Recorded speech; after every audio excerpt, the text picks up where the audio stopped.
स्वराज्याच्या प्रेरणास्थान राजमाता जिजाऊ यांची आज जयंती आहे। छत्रपती संभाजीनगर शहरातील तरुणांनी जिजामातेला अनोख्या पद्धतीने अभिवादन केलंय। एक महिना आधीपासूनच प्लास्टिकच्या बॉटल्स गोळा करत तब्बल 18,000 बॉटल्सपासून अश्वारूढ असा 200 फुटांचा माँसाहेब जिजाऊंचा पुतळा त्यांनी उभारलाय।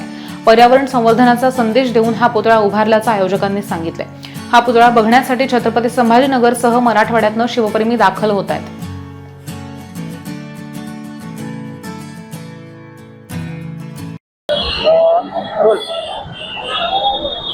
काय सांगाल आपण आज राजमाता जिजाऊ यांचं चित्र रेखाटलेलं आहे, कसं रेखाटलेलं आहे, कशी संकल्पना, नेमका उद्देश काय आहे? गेल्या अनेक वर्षापासून आपण छत्रपती संभाजीनगर शहरामध्ये राजमाता जयंती उत्सव मोठ्या थाटामध्ये साजरा करतो। प्रत्येक वर्षी आम्ही ज्योतिराम पाटील युवा मंचातर्फे वेगवेगळ्या नवीन संकल्पना राबवून या जयंती साजरा करण्याचा प्रयत्न करतो।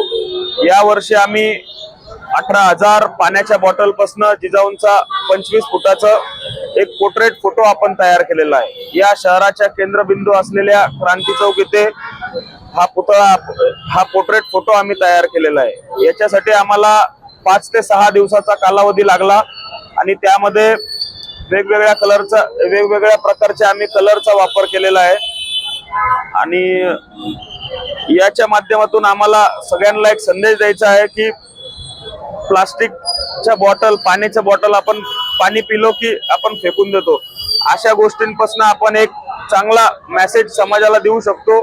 या संकल्पनेतून व याचे कलाकार उद्देशजी पगळ यांच्या सहकार्याने आम्ही हा पोर्ट्रेट फोटो तयार केला। अंदाजे खर्च किती आला? किती जणांनी यामध्ये सहभाग घेतलेला आहे? यामध्ये प्रति दिवसाला 50 पेक्षा जास्त शिवभक्त किंवा युवक यामध्ये या शिवकार्यासाठी आम्हाला मदत करत होते आणि खर्च असं म्हणून काही खर्च सांगता येणार नाही साहेब, कारण की सगळे आमच्या मित्रमंडळांनी ज्याला जे शक्य होईल त्या पद्धतीने सर्वांनी मदत केलेली आहे।